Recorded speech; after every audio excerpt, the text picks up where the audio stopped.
Media is not neutral, and it is very multidimensional when we think of what it is capable of. I specifically want to talk about power and representation.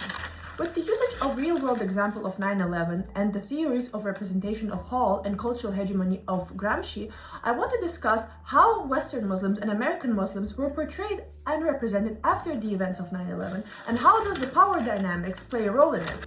Hall puts importance on representation as not something that reflects the event, but something that is within the event, giving it a social meaning.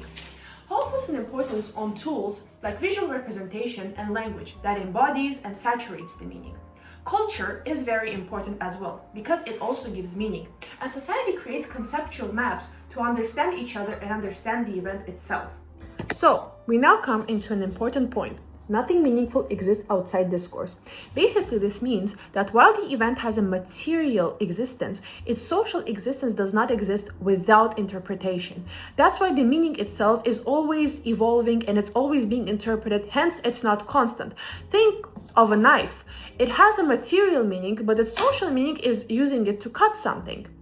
So, in order to fix that meaning, society starts to generalize, creating stereotypes. Gramsci deals with power dynamics. For him, media is a soft power. It's not violent or forceful.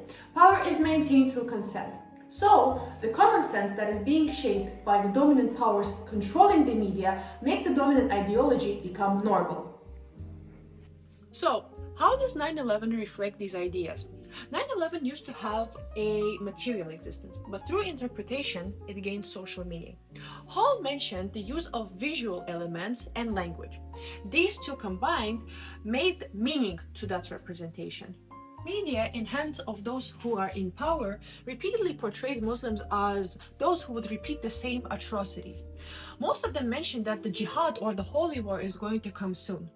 Therefore, the society started to create a conceptual framework stating that the Muslims are basically all jihadists or terrorists, and it created a representation of their community. 2021 BBC article, How American Muslims Were Portrayed in the Pop Culture Post 9/11, there was a story of an American Pakistani man called Shay, who said that he was always under interrogation post the event.